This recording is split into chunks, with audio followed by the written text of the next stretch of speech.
बिस्मिल्लाहिर्रहमानिर्रहीम अस्सलाम वालेकुम डियर स्टूडेंट्स। उम्मीद करती हूँ आप सब लोग खैरियत आफियत से होंगे। प्रीवियस 4 थीम्स हमने कंप्लीट कर लिए हैं। अगर आप लोगों ने वो लेक्चर वॉच नहीं किए तो चैनल को विजिट करें, वहाँ से प्लेलिस्ट को एक्सेस करें। आप लोग प्रीवियस लेक्चर भी वॉच इजीली कर सकते हैं। इसके अलावा अगर आप चैनल पर न्यू हैं तो सब्सक्राइब लाज़मी कर दिया करें, वीडियो अच्छी लगे तो लाइक भी कर दिया करें और जो चीज़ समझ नहीं आती वो कमेंट सेक्शन में आप पूछ सकते हैं। इसके अलावा नीचे डिस्क्रिप्शन में हमारे ग्रुप्स के लिंक भी दिए गए हैं, आप वहाँ पर आकर ज्वाइन करके ग्रुप्स को वहाँ पे क्वेश्चनिंग कर सकते हैं। तो आज हम स्टडी करेंगे अपना लेक्चर नंबर 5 मीन्स की थीम नंबर 5। तो चलते हैं, स्टार्ट करते हैं। हाँ जी, तो थीम 5 में operational management, driving business and efficient and customer value के बारे में देखेंगे ये क्या चीज़ें होती हैं। तो सबसे पहले तो हम ये देखते हैं कि ऑपरेशन जो मैनेजमेंट ओएम होता है, ये तो बेसिकली होता क्या है? Operation management design, overseas and optimise process जो कि कन्वर्ट करता है इनपुट्स को आउटपुट्स के अंदर एफिशिएंटली एंड कॉस्टली। इस चीज़ को हम क्या कहते हैं? ओएम कहते हैं, मीन्स के ऑपरेटिंग सिस्टम कहते हैं। सिंपल वाले में समझाऊँ आपको, ऑपरेशन मैनेजमेंट वो डिपार्टमेंट या वो फंक्शन होता है जो इंश्योर करता है कि जो रॉ मटेरियल है, जो भी मीन्स के जो फजूल माल होता है तमाम, वो लेबर या एम्प्लॉयज़ और मशीनरी यूज़ हो रही हैं, उन सबको मिलाकर जो एफिशिएंटली और कम कॉस्ट में जो फाइनल प्रोडक्ट जो होता है वो प्रोड्यूस होता है या सर्विसेज़ होती है, वो बना दी जाए, उसको हम यहाँ पर ओएम कहते हैं। ठीक हो गया? इसके जो मेन गोल है हमारे पास यहाँ पर है ओएम के पहले तो हमारे पास है मैक्सिमाइज़ एफिशिएंट। ये क्या होता है? ये कम ज़्यादा हो, मीन्स के काम ज़्यादा हो और वेस्ट जो हो वो कम हो। और सेकंड नंबर पे हमारे पास आ जाता है मेंटेनिंग क्वालिटी, मीन्स के जो प्रोडक्ट या सर्विसेज़ है हाई स्टैंडर्ड की हो। थर्ड पर आ जाता है कस्टमर सर्टिफिकेशन, मीन्स के कस्टमर हैप्पी हो और वापस आए, मीन्स कि जो प्रोडक्ट हमने इसको दिया है उससे वो सैटिस्फाइड होकर जो दोबारा आए वो प्रोडक्ट हमारे पास खरीद के लेकर जाए। हमारे पास आगे आ जाता है एनेबलिंग फ्लेक्सिबिलिटी। ये क्या होता है? मार्केट के चेंजेस के साथ ये अडॉप्ट करें, मीन्स के लाइक एक प्रोडक्ट है, प्रोडक्ट के अंदर कोई भी मार्केट के अंदर न्यू चेंजेस आ रहे हैं, न्यू प्रोडक्ट के अंदर ना बेनिफिट्स ला रहे हैं लोग। तो हम भी इतने एनेबल और इतने फ्लेक्सिबल हों कि अपने प्रोडक्ट के अंदर वो बेनिफिट्स ईज़िली डाल सकें। तो एनेबलिंग फ्लेक्सिबिलिटी इसके अंदर इम्पोर्टेंट हमारे पास है। आगे हमारे पास आता है फोरेस्टिंग इन्वेशन। अब ये क्या होता है? ये मीन्स के न्यू आइडिया और टेक्नोलॉजी को यूज़ करना, ये हमारे पास क्या कहलाता है? फोरेस्टिंग इन्वेशन कहलाता है। आगे हमारे पास आता है modern trends. Modern OM integers trends like automation, means के आज के ज़माने में ना जो ओएम है सिर्फ़ प्रोडक्शन तक लिमिटेड नहीं है। अब कंपनीज़ ऑटोमेशन, रोबोटिक और एआई को यूज़ करती हैं, काफ़ी ज़्यादा हद तक यूज़ कर रही हैं। ऑटोमेशन में हमारे पास क्या आता है? ऑटोमेशन में मशीन काम खुद करती हैं, ह्यूमन एरर का जो काम होता है वो काफ़ी ज़्यादा कम होता है। सिक्स सिग्मा लाइक वेस्ट कम करके एफिशिएंट जो होती है ना हमारे पास काम की, वो काफ़ी ज़्यादा बढ़ाई जा सके। जस्ट इन टाइम, JIT का एब्रिविएशन है जस्ट इन टाइम, तो इसको आपने लाज़मी याद रखना है। इनोवेटरी तब आती है जब ज़रूरत होती है और स्टोरेज कॉस्ट यहाँ पर काफ़ी ज़्यादा जो होती है ना वो बच जाती है। आगे हमारे पास है ERP सिस्टम। ERP क्या होता है? Enterprise resource planning. अब ये सारे डिपार्टमेंट के सिस्टम में कनेक्टेड रहती हैं ताकि इनको अच्छे से वर्क परफ़ॉर्म करके किया जा सके। तो ये था हमारे पास ऑपरेशन मैनेजमेंट ओएम। आगे हम देखते हैं production process. From inputs to outputs. अब ये क्या होता है? Production is systematic conversation of inputs into outputs through 4 stages. Means के ये जो हमें दिखाया गया है ना कि एक प्रोडक्ट बनाने का सारा प्रोसेस इसके अंदर देखेंगे प्रोडक्शन प्रोसेस के अंदर। इसको हम इनपुट, ट्रांसफॉर्मेशन, आउटपुट, फीडबैक के फ्लो के साथ समझाने की मैं आपको यहाँ पे ट्राई करती हूँ। पहले तो हम ले लेते हैं इनपुट्स को। इनपुट्स क्या होती हैं? ये वो चीज़ें होती हैं जो हम प्रोडक्शन के लिए यूज़ करते हैं, जैसे कि रॉ मटेरियल हो जाते हैं, लेबर हो जाता है, मशीनरी और एनर्जी, ये तमाम चीज़ें इनपुट्स के अंदर मीन्स कि हम एफर्ट्स लगा रहे हैं अपनी कंपनी के ऊपर। आगे हमारे पास आते हैं ट्रांसफॉर्मेशन यहाँ पर ना एक्चुअल प्रोसेस होता है लाइक मैन्युफैक्चरिंग, असेंबलिंग या कुकिंग, अगर में से कोई रेस्टोरेंट हो तो। साथ ही जो क्वालिटी चेक होती है वो भी होती रहती है ताकि जो फाइनल प्रोडक्ट हो वो स्टैंडर्ड पे हो और स्टैंडर्ड हाई जो है ना वो मेट कर जाए यहाँ पर। आगे हम बात करते हैं आउटपुट। आउटपुट क्या होता है? आउटपुट ये फाइनल गुड या सर्विसेज होती हैं लाइक एस कार, मोबाइल या हेयर कट सर्विसेज वगैरह। फीडबैक लाइक जो हम जैसे कि कोई भी जैसे कि कोई भी कंपनी होती है, हम उसके बाद कोई भी प्रोडक्ट खरीदे, कुछ भी खरीदे, तो वो कहते हैं फीडबैक दें। अगर उनको वो प्रोडक्ट अच्छा नहीं लगेगा तो फीडबैक देंगे कि आप अपनी प्रोडक्ट के अंदर ये चीज़ें इम्प्रूवमेंट करें। अगर उनको प्रोडक्ट अच्छा लगेगा, वो फीडबैक में थैंक यू वगैरह, कांग्रेचुलेशन वगैरह लिख देंगे। जो फीडबैक होता है ना, ये काफ़ी ज़्यादा ज़रूरी होता है कंपनीज़ के लिए ताकि वो अपने प्रोडक्ट को अच्छे तरीके से मीन्स क्वालिटी उसकी बेटर कर सकें, जो कि कस्टमर्स को नीड है। आगे हमारे पास आ जाता है production methods vary by industries. इसका क्या होता है? लाइक कि हर बिज़नेस का ना तरीका होता है प्रोडक्ट को प्रोड्यूस करने का वो एक ही नहीं होता। प्रोडक्शन के डिफरेंट मेथड होते हैं, जो कि हम देखेंगे ये यहाँ पर एक जॉब प्रोडक्शन होती है, बैच प्रोडक्शन होती है, मास प्रोडक्शन, कंटीन्यूअस प्रोडक्शन। तो पहला हमारे पास जॉब प्रोडक्शन वो क्या होती है? जो कस्टम आइटम होता है वो यहाँ पर बनता है लाइक एज़ टेलर एक क्लाइंट के लिए जो स्पेशल सूट है, जो ड्रेस है, वो यहाँ पर स्टिच करता है। ये हमारे पास क्या हो जाता है जॉब प्रोडक्शन के अंदर आ जाती है। मीन्स कि जॉब बना रहे हैं, मीन्स कि कस्टमर हमारे पास आएगा, हमें ड्रेस देगा अपना, तभी हम स्टिच करेंगे ना, तो ये जॉब प्रोडक्शन मीन्स कि जॉब बन रही है यहाँ पर, ठीक हो गया? आगे हम बात आ जाते हैं बैच प्रोडक्शन। बैच प्रोडक्शन क्या होती है? लिमिटेड क्वांटिटी में प्रोडक्ट्स को एक साथ बनाते हैं। जैसे कि मिसाल के तौर पे मैं आपको ना एक दे देती हूँ कि जो हमारे पास कपकेक्स होते हैं, फैक्ट्रीज़ के अंदर क्या होता है एट अ टाइम में 100 टू 1000 तक यहाँ पर कपकेक्स बन के एक ही टाइम में पैक होकर बाहर भेज रहे होते हैं, सप्लाई कर रहे होते हैं। तो ये बैच प्रोडक्शन हो रहा है मीन्स कि बैच के बैच यहाँ पर प्रोडक्ट किए जा रहे हैं, बनाए जा रहे हैं। आगे हम बात करते हैं मास प्रोडक्शन। मास प्रोडक्शन में क्या होता है, ये स्टैंडर्डाइज़ और लार्ज स्केल आउटपुट होता है लाइक एज़ टोयोटा कार की जो फैक्ट्री होती है उसमें हर दिन हज़ारों की तादाद में कार्स बनती हैं। कंटीन्यूअस प्रोडक्शन ये नॉन स्टॉप हमारे पास ऑपरेशन होता है और इसमें क्या होता है जैसा कि ऑयल की रिफाइनिंग हो जाती है, इलेक्ट्रिसिटी की जो होती है ना रीजनरेशन वो हो जाती है जो कि नॉन सिस्टम होते हैं 24/7 बाय सिस्टम ये ऑपरेशन वर्क करता रहता है। सपोर्टिंग एलिमेंट क्या होता है? Supporting element inventory management, logistic, transportation और मेंटेनेंस ये सब इंश्योर करते हैं कि प्रोसेस स्मूथली चले और डिले भी ना हो यहाँ पर। तो ये हमने पढ़ लिया, आगे हम देखते हैं स्ट्रेटेजिक लोकेशन डिसीजन। तो ये भी काफ़ी ज़्यादा इम्पोर्टेंट है।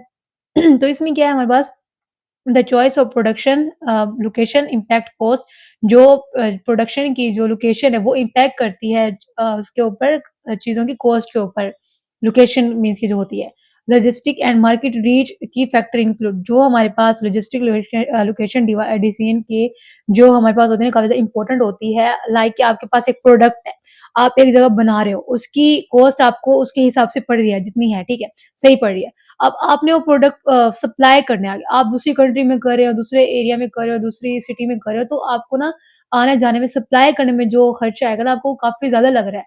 तो यहाँ पर जो लोकेशन डिसीजन होता है वो काफ़ी ज़्यादा इम्पोर्टेंट होता है। इसके आगे की फैक्टर बताए गए हैं कॉस्ट के लेबर लैंड टैक्सेस जो मीन्स कि एप्पल की manufacturing of in China for cost efficiently means कि जो एप्पल की मैन्युफैक्चर है ना वहाँ पर, वो क्या कर रही है चाइना के अंदर वो जो कॉस्ट है उसकी काफ़ी ज़्यादा एफिशिएंटली तरीके से बढ़ाई जा रही है क्योंकि वो लैंड लेबर और टैक्सेस के ज़रिए से ना काफ़ी ज़्यादा दूसरे ममालिक में भेजे जा रहे हैं, तो उनकी कॉस्ट भी काफ़ी ज़्यादा बढ़ती है, तो इसलिए वो जो एफिशिएंट है उनकी कॉस्ट वो भी काफ़ी ज़्यादा बढ़ाए जा रहे हैं। आगे हम पास आते हैं प्रॉक्सिमिटी। प्रॉक्सिमिटी मीन्स कि एक हद देखना, एक हदूद देखना। आपने क्या किया आपके एक नेस्ले डायरी आपने डेयरी फार्म्स के जो नज़दीक है आपने आपने वहाँ तक ना अपना मिल्क पहुँचाना है अपने कस्टमर तक, अर्बन रिटेल हब तक। तो आप सप्लायर्स को देखोगे, आपके सप्लायर्स कहाँ-कहाँ तक पहुँच सकते हैं, आपने ये इसको भी देखना है। आगे हमारे पास आता है regulations. Regulations environmental laws and trades policies आती हैं। मीन्स के जो गवर्नमेंट की एनवायरनमेंट के जो लॉज़ होते हैं, उनको देख के चलना पड़ता है, उनकी पॉलिसीज़ के हिसाब से तिजारत करनी पड़ती है। Infrastructure, transport network and utilise means के जो आने-जाने का काम होता है, जो नेटवर्क्स होती हैं, जो एक नेटवर्क से दूसरे नेटवर्क से कनेक्ट करके अपने जो सप्लाइज़ होती हैं वो भेजती रहती हैं। ये सारा इंफ्रास्ट्रक्चर के अंदर आ जाता है। आगे चलते हैं, आगे हमारे पास क्या आता है resource planning capacity with demand. अब इसमें हम देखेंगे जो होता है ना ये resource planning ensure the right material labour and requirement are available when needed. तो इसमें ना रिसोर्स की ना प्लानिंग की जाती है और इंश्योर किया जा रहा है कि मटेरियल हमारे पास दुरुस्त तादाद में हो, लेबर भी हमारे दुरुस्त तादाद में हो जब मीन्स के क्लाइंट को, कस्टमर को ये चीज़ें ज़रूरत हो तभी उन चीज़ों को उनके हिसाब से मुहैया की जा सके। तो इसमें हमारे पास 4 स्टेप है, पहला हमारे पास है डिमांड फोरेस्टिंग, सेकंड है हमारे पास इन्वेंटरी असेसमेंट, थर्ड है हमारे पास गैप एनालिसिस, फोर्थ है हमारे पास इम्प्लीमेंटेशन। डिमांड फोरकास्टिंग के हमारे पास फ्यूचर डिमांड की अंदाज़ा लगाना मीन्स के फ्यूचर में हमने क्या चीज़ बनानी है, किस तरह से बनानी है और कब तक चलानी है। इन्वेंटरी असेसमेंट होता है स्टॉक चेक करना, कितना जो मटेरियल है वो अवेलेबल है और कितना हमारे पास मटेरियल अवेलेबल नहीं है। गैप एनालिसिस जो चाहिए और जो अवेलेबल है उसका डिफरेंस फाइंड करना। इम्प्लीमेंटेशन प्लान्स को एग्ज़ीक्यूट करना मीन्स के एमआरपी जो सॉफ्टवेयर वगैरह जो चार्ट्स हैं, इनको सही तरीके से एग्ज़ीक्यूट करना प्लान्स को। आगे हमारे पास आ जाता है पर्पस। अब पर्पस क्या होता है यहाँ पर बताया गया ना effective planning prevents over production waste और अंडर प्रोडक्शन लो कॉस्ट। तो ये एक इम्पोर्टेंट चीज़ है कि जो ओवर प्रोडक्शन है इसको अवॉइड करना चाहिए मीन्स के जो एक्स्ट्रा मटेरियल प्रोड्यूस हो जाता है वो वेस्ट हो जाता है फिर। तो इसको काफ़ी ज़्यादा मीन्स के ओवर प्रोडक्शन को रोकना चाहिए क्योंकि जो अंडर प्रोडक्शन के जो बाकी प्रोसेस होते हैं मीन्स के जो लोगों को काफ़ी ज़्यादा ज़रूरत होती है, नीड होती है कस्टमर्स को, वो अंडर प्रोसेस रह जाते हैं मीन्स की उनकी प्रोसेसिंग वहाँ पर रुक जाती है। तो इनको भी काफ़ी यहाँ पर देखना ज़रूरी है। आगे हम चलते हैं industry 4.0 the smart factor revolution. इसका क्या होता है, ये फोर्थ इंडस्ट्रियल रेवोल्यूशन है, टेक्नोलॉजीज़ इन यूज़ का हम देखेंगे, आईओटी सेंसर है, आईओ यहाँ पर रोबोटिक्स है, बिग डाटा एनालिसिस है, डिजिटल ट्विन्स है। अब आईओटी इंटरनेट ऑफ जो थिंग्स है हमारे पास, वो मशीन एक-दूसरे से डाटा शेयर्स करती हैं। एआई एंड रोबोटिक्स क्या होती हैं, इंटेलिजेंट सिस्टम जो खुद डिसीजन ले सकते हैं अपने बलबूते के ऊपर। बिग डाटा एनालिसिस क्या होती हैं, लार्ज डाटा एनालिसिस करके फ्यूचर की जो ट्रेंड्स है उसको समझना होता है कि आगे फ्यूचर में क्या चीज़ आने वाला है उसको हम ऑप्टिमाइज़ करके अपनी एनर्जी को बचा सकें और उसी हिसाब से हम अपनी एनर्जी को उस चीज़ों के अंदर यूज़ कर सकें।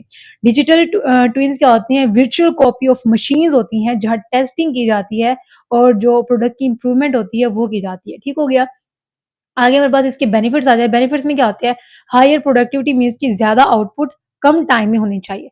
जो यहाँ पर एरर्स हैं वो कम करने चाहिए, जो प्रोडक्टिविटी है मेंटेनेंस की मशीन की खराब होने की जो यहाँ पर वो होती है ना प्रेडिक्शन जो होती है मेंटेनेंस की, वो मशीन खराब होने से पहले यहाँ पर डिटेक्ट की जाती है और टाइम के साथ ही उसको ठीक करके सेट कर दिया जाता है। जो हमारे पास चैलेंजेस में आता है, चैलेंजेस में क्या आता है, हाई सेटअप कॉस्ट होता है, साइबर सिक्योरिटी, डाटा हैक होने का डेंजर होता है, वर्कफोर्स होता है, रिटेनिंग एम्प्लॉइज़ का जो न्यू टूल होता है उनको सिखाना पड़ता है, तो ये चीज़ें चैलेंजेस के अंदर आ जाती हैं। आगे हमारे पास है सप्लाई चेन मैनेजमेंट, जो हमारे पास आई थिंक इसका इस लेक्चर का लास्ट है। हाँ जी, लास्ट है इस लेक्चर का। तो यहाँ पर जो एससीएम है एब्रिविएशन है सप्लाई चेन मैनेजमेंट की, delivering customer value.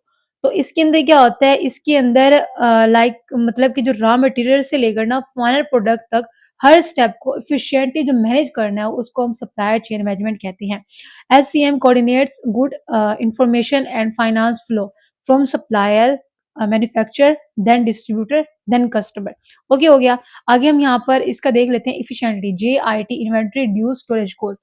Just in time जो इन्वेंटरी है यहाँ पर वो स्टोरेज की कॉस्ट को काफ़ी ज़्यादा हद तक यहाँ पर कम कर देती है।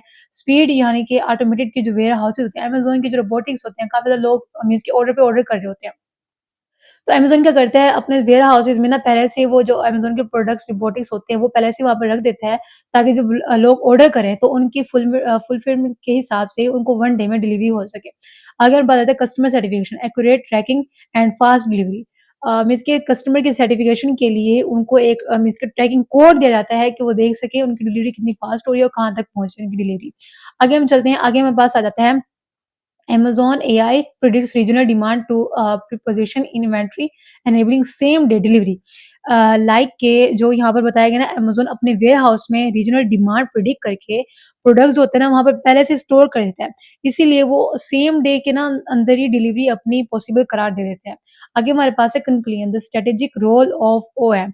तो इसका यहाँ पर क्या है कंक्लूजन ये है ऑपरेशनल मैनेजमेंट सिस्टम का कि ये बैकबोन होती है बिजनेस कॉम्पिटिटिवनेस की।